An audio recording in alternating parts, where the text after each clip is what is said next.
ഇന്ന് ഏപ്രിൽ 11 വിഷു റിലീസായിട്ട് വന്ന മരണമാസ് മൂവിയുടെ റിലീസാണെന്ന്. സെക്കൻഡ് ഷോ കാണാനാണ് ഞങ്ങൾ പോയത്. അപ്പോൾ അതിൻ്റെ വിശേഷങ്ങളാണ് ഈ വീഡിയോയിൽ. എന്തെങ്കിലും പറഞ്ഞു വരുമ്പോഴത്തേക്കും സ്പോയിലർ ആയി പോകുമെന്ന് എനിക്ക് പേടിയുണ്ട്. പക്ഷേ മാക്സിമം സ്പോയിലർ ഇല്ലാതെ പറയാനായിട്ട് ശ്രമിക്കാം. Still this is a spoiler alert. ടോവിനോയാണ് പടം പ്രൊഡ്യൂസ് ചെയ്തിരിക്കുന്നത്. There is a small surprise element also from his side. നവാഗതനായിട്ടുള്ള ശിവപ്രസാദ് എന്ന് പറയുന്ന ആളാണ് പടം ഡയറക്റ്റ് ചെയ്തിരിക്കുന്നത്. പടം ഒരു ഫുൾ കോമഡി എൻ്റർടൈനറാണ്. സിജു സണ്ണി ഇതിൻ്റെ കോ റൈറ്റർ ആണെന്നാണ് ഗൂഗിൾ പറയുന്നത്. എനിക്ക് ഡീറ്റെയിൽസ് അറിയില്ല. പിന്നെ ഇതിനകത്ത് ഒരു പ്രധാനപ്പെട്ട വേഷവും സിജു സണ്ണി ചെയ്തിട്ടുണ്ട്. കുറച്ച് സീരിയസ് ഇമോഷണൽ ആയിട്ടുള്ളൊരു വേഷമാണ് സിജു സണ്ണി ചെയ്തിരിക്കുന്നത്. രാജേഷ് മാധവനും ബേസിലുമാണ് പ്രധാനപ്പെട്ട 2 കഥാപാത്രങ്ങൾ ചെയ്തിരിക്കുന്നത്. രാജേഷ് മാധവൻ്റെ കരിയറിലെ ഒരു ബ്രേക്ക് തന്നെയായിരിക്കും ഈ മൂവി. സിജു സണ്ണിയും സുരേഷ് കൃഷ്ണയും ബസ്സിലെ 2 ജീവനക്കാരായിട്ടാണ്. ഒരാൾ ഡ്രൈവറും ഒരാൾ കണ്ടക്ടറും. അത്യാവശ്യം കോമഡി എല്ലാം കൈകാര്യം ചെയ്യുന്ന ഒരാളാണ് സുരേഷ് കൃഷ്ണ. പിന്നെ അതുപോലെ തന്നെ സിജു സണ്ണി അത്യാവശ്യം ഇമോഷണൽ ആയിട്ടുള്ള ഒരു റോളാണ് ചെയ്തിരിക്കുന്നത്. സുരേഷ് കൃഷ്ണയുടെ നോർമൽ കൺവിൻസിങ് എലമെൻറ്റ്സ് ഒക്കെ അവിടെ ഇവിടെയൊക്കെ ആയിട്ട് പടത്തിൽ വന്നിട്ടുണ്ട്. സിറ്റുവേഷണൽ ഇന്നസെൻറ്റ് കോമഡീസ് ഒരുപാടുണ്ട് കേട്ടോ. നമുക്ക് എൻ്റർടൈനിങ് ആയിട്ടുള്ള ഒരുപാട് എലമെൻറ്റ്സ് സിനിമയിലുണ്ട്. ഇവരൊരു സിറ്റുവേഷനിലേക്ക് ചെന്ന് പെടുന്നതും, അതായത് സുരേഷ് കൃഷ്ണയും പിന്നെ അതുപോലെ തന്നെ ബേസിലൊക്കെ ഒരു സിറ്റുവേഷനിലേക്ക് ചെന്ന് പെടുന്നതും അതിനകത്ത് നിന്ന് ഇവരെങ്ങനെ രക്ഷപ്പെട്ടു പോരുന്നു എന്നൊക്കെയുള്ളതാണ് സിനിമയുടെ ഒരു എലമെൻ്റ് എന്ന് പറയുന്നത്. പടം ലാഗുള്ളതായിട്ടോ അല്ലെങ്കിൽ പ്രേക്ഷകർക്ക് ഒത്തിരി ടെൻഷൻ കൊടുക്കുന്ന ഒരു പടമായിട്ടോ ഒന്നും എനിക്ക് തോന്നിയില്ല. ഒരു കംപ്ലീറ്റ് കോമഡി എൻ്റർടൈനറായിട്ട് തന്നെയാണ് ഫീൽ ചെയ്തത്. തുടക്കവും അവസാനമുള്ള കുറച്ച് ചില ഭാഗങ്ങൾ ഒഴിച്ച് കഴിഞ്ഞിട്ടുണ്ടെങ്കിൽ പിള്ളേർക്കും ഫാമിലിക്കും ഒക്കെ പോയിരുന്ന് കാണാൻ പറ്റുന്ന ഒരു പടമായിട്ടാണ് കേട്ടോ തോന്നുന്നത്. ആദ്യം അവസാനം കുറച്ച് ബ്ലഡ് ഷെഡ് ഉണ്ട് എന്നല്ലാതെ വേറെ അധികം വയലൻസും കാര്യങ്ങളും ഒന്നുമില്ല ബാക്കി ഇപ്പോൾ ഇറങ്ങുന്ന പടങ്ങളൊക്കെ വെച്ച് നോക്കുമ്പോൾ. ഞങ്ങളൊരു 10:15 കേട്ടോ തിയേറ്ററിൽ എത്തിയത്. ഇവിടുന്ന് ഒരു 8 മണിക്കൊക്കെ ഇറങ്ങിയായിരുന്നു. പക്ഷേ അതിനുശേഷം ഫുഡൊക്കെ കഴിച്ച് പതുക്കെയാണ് പോയത്. അത്യാവശ്യം ബ്ലോക്കും ഉണ്ടായിരുന്നു. അതിനുശേഷമാണ് തിയേറ്ററിലെത്തിയത്. തിയേറ്ററിലെത്തിയപ്പോഴുള്ള തിരക്കാണ് കേട്ടോ ഈ കാണുന്നത്. ഇന്ന് ഇറങ്ങിയിട്ടേ ഉള്ളൂ പടം, അതുകൊണ്ട് തന്നെയാണ് ഇത്രയും തിരക്കും. തിയേറ്റർ ഹൗസ്ഫുള്ളായിരുന്നു കേട്ടോ. കണ്ടിറങ്ങിപ്പോകുന്ന ആളുകളും അത്യാവശ്യം ചിരിച്ചും കളിച്ച് സന്തോഷമൊക്കെ ആയിട്ടാണ് ഇറങ്ങിപ്പോയത്. എനിക്കൊന്ന് പടം അത്യാവശ്യം എല്ലാവർക്കും ഇഷ്ടപ്പെട്ടു എന്ന് തോന്നുന്നു.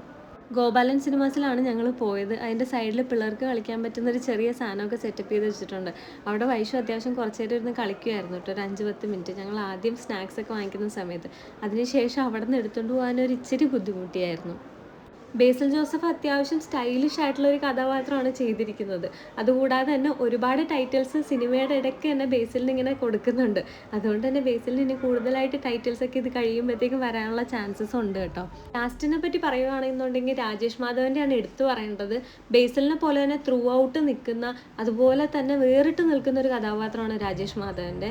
പുള്ളിയുടെ കരിയറിലൊരു ബ്രേക്ക് തന്നെയായിരിക്കും ഈ ഒരു ഫിലിം. സിജു സണ്ണിയുടെ അത്യാവശ്യം ഇമോഷണൽ കോമഡി എല്ലാം കൈകാര്യം ചെയ്യുന്ന ഒരു കഥാപാത്രമാണ്. അതും അടിപൊളിയായിട്ട് പുള്ളി കൈകാര്യം ചെയ്തിട്ടുണ്ട്. ബാബു ആൻ്റണി ഉണ്ട് കേട്ടോ ഫിലിമിൽ. ഇപ്പോൾ ബാബു ആൻ്റണി ചെയ്തു വരുന്ന കഥാപാത്രങ്ങൾ പോലെ തന്നെ ഇമോഷണൽ അല്ലെങ്കിൽ കോമഡി, ആക്ഷൻ എല്ലാം ചെയ്യുന്ന ഒരു ആളാണ് ഇതിനകത്ത് ബാബു ആൻ്റണി. പോലീസായിട്ടാണ് ഇതിനകത്ത് ബാബു ആൻ്റണി വരുന്നത്. നമ്മുടെ പൂവൻ സിനിമയിലൊക്കെ കൂടെ വന്ന അനിഷ്മ അനിൽകുമാറാണ് നടിയായിട്ട് വരുന്നത്. ബേസിലിൻ്റെ ഓപ്പോസിറ്റാണ്. ബേസിലൊരു വണ്ടർഫുൾ കാമുകൻ്റെ ഒരു ഇതൊക്കെ ഇതിനകത്ത് കാണിക്കുന്നുണ്ട്. അത് കൂടുതൽ പറഞ്ഞാൽ ചിലപ്പോൾ സ്പോയിലർ ആയി പോകും, അതുകൊണ്ട് ഞാൻ പറയുന്നില്ല. അനിഷ്മ വളരെ നോർമലായിട്ട് അല്ലെങ്കിൽ ആക്ട് ചെയ്യാണെന്ന് തോന്നാത്ത രീതിയിലുള്ളൊരു കഥാപാത്രമാണ്. അനിഷ്മ സാധാരണ ചെയ്യുന്ന എല്ലാ വേഷങ്ങളും അങ്ങനെ തന്നെയാണ് ചെയ്യാറുള്ളത്. അതുകൊണ്ട് ആ ഒരു സെയിം സോർട്ട് ഓഫ് അഭിനയം തന്നെയാണ് ഇതിനകത്തും. വളരെ നല്ലൊരു ക്യാരക്ടറാണ് കേട്ടോ. പിന്നെ ഈ 2K കിഡ്സ് യൂസ് ചെയ്യുന്ന സ്കിബിഡി, പൂക്കി അതുപോലത്തെ പ്രയോഗങ്ങളും കാര്യങ്ങളും എല്ലാം ഉണ്ട് ഇതിനകത്ത്. സൗണ്ട് എഫക്റ്റ് ഒക്കെ അടിപൊളിയായിട്ടാണ് എനിക്ക് ഫീൽ ചെയ്തത്. പിന്നെ സോങ്സ് എല്ലാം ലാസ്റ്റ് ഒരു ഫൈറ്റൊക്കെ ഉണ്ട് കേട്ടോ. ആ ഫൈറ്റിൻ്റെ ഇടയിൽ ഒരു സോങ് ഒക്കെ ഉണ്ട്. അതായത് ഒരു കോമഡി രീതിയിലൊക്കെ കാണിക്കുന്ന ഒരു ഫൈറ്റൊക്കെ ഉണ്ട്. അതൊക്കെ എനിക്ക് വലിയ കാര്യമായിട്ട് ഇഷ്ടപ്പെട്ടായിരുന്നു. പിന്നെ ചില സ്ഥലങ്ങളിൽ മാത്രം അത്ര കൺവിൻസിങ് അല്ലാതെയും തോന്നി. പിന്നെ ചില സ്ഥലങ്ങളിൽ ക്രെയിനിൻ്റെ യൂസേജൊക്കെ അത് വളരെ വ്യക്തമായിട്ട് അറിയാൻ പറ്റുന്ന രീതിയിലാണല്ലോ എന്ന് തോന്നിയായിരുന്നു. അല്ലാതെ വേറെ അങ്ങനെ ഇഷ്ടപ്പെടാത്ത ഭാഗങ്ങളൊന്നും ഇല്ലായിരുന്നു സിനിമയിൽ. 2025 സ്റ്റാർട്ടിങ് തൊട്ട് ബേസിലിന് വളരെ നല്ല സിനിമകളുടെ കാലഘട്ടമാണ് കേട്ടോ വന്നുകൊണ്ടിരിക്കുന്നത്. അടിപൊളി അഭിനയമാണ്. ആസ് ആൻ ആക്ടർ ബേസിലിൻ്റെ ഒരു ഗ്രാഫ് ഇങ്ങനെ പൊങ്ങി പൊക്കോണ്ടേ ഇരിക്കുകയാണ്. ഒരുപാട് സോഷ്യൽ മീഡിയ താരങ്ങൾ ഇതിനകത്തുണ്ട് കേട്ടോ. അത്തരത്തിൽ ചില ആളുകളുടെ ഫേസ് കാണിക്കുന്നില്ല എന്നുണ്ടെങ്കിലും അവരുടെ പ്രസൻസ് നല്ലോണം ഈ ഫിലിമിലുണ്ട്. അതൊക്കെ സിനിമയിലൊരു പ്രധാനപ്പെട്ട എലമെൻ്റ് ആയത് കാരണമാണ് ഞാൻ ആരാണ് എന്താണ് ഡീറ്റെയിൽസ് ഒന്നും പറയാത്തത്. ചിലപ്പോൾ സ്പോയിലർ ആയാലോ. ബേസിലിൻ്റെ ലുക്ക് ഭയങ്കര വേറിട്ടൊരു ലുക്കാണ് കേട്ടോ ഇതിനകത്ത്. മുടിയൊക്കെ ഒരു യെല്ലോ കളറൊക്കെ ചെയ്ത്, പിന്നെ ഡ്രസ്സ് ജീൻസും ഒക്കെ ആണെങ്കിലും വേറെ ഒരു സ്റ്റൈലിലാണ് ബേസിൽ ഇതിനകത്ത് അപ്പിയർ ചെയ്യുന്നത്. എനിക്ക് പഴയ ഏതൊക്കെയോ മൂവിയുടെ ഒക്കെ ഒരു സാമ്യമൊക്കെ തോന്നിയായിരുന്നു കേട്ടോ ഇത് കണ്ടു കഴിഞ്ഞപ്പോൾ. സൂക്ഷ്മദർശിനിയിലൊക്കെയുള്ള പൂജയും ഇതിനകത്തൊരു ചെറിയ വേഷം ചെയ്തിട്ടുണ്ട് കേട്ടോ. അതുകൂടാതെ തന്നെ ജോ ബേബി ഉണ്ട്. ജോ ബേബി അനീഷ് അനിൽകുമാറിൻ്റെ അച്ഛനായിട്ടാണ് വരുന്നത്. ഒരു നോർമൽ മകളെപ്പറ്റി ചിന്തയുള്ള അങ്ങനെയൊക്കെയുള്ള ഒരു ഇമോഷണൽ ഇതൊക്കെയുള്ള ഒരു അച്ഛൻ്റെ വേഷമാണ്.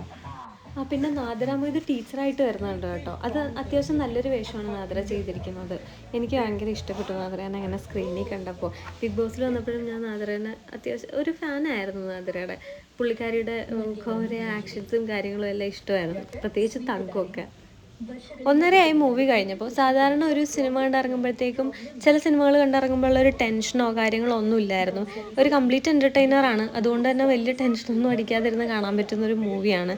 എല്ലാവർക്കും ഇഷ്ടപ്പെട്ടു എന്നാണ് ഒരു തിയേറ്റർ റിയാക്ഷൻ കണ്ടിട്ട് തോന്നുന്നത്. അങ്ങനെ ഞങ്ങളും സിനിമയൊക്കെ കഴിഞ്ഞ് നേരെ ബേസ്മെൻറ്റിൽ വന്ന് വണ്ടി എടുത്ത് പോന്നു കേട്ടോ. ആ സമയത്ത് 1:30-1:45 ആയിട്ടുണ്ടായിരുന്നു.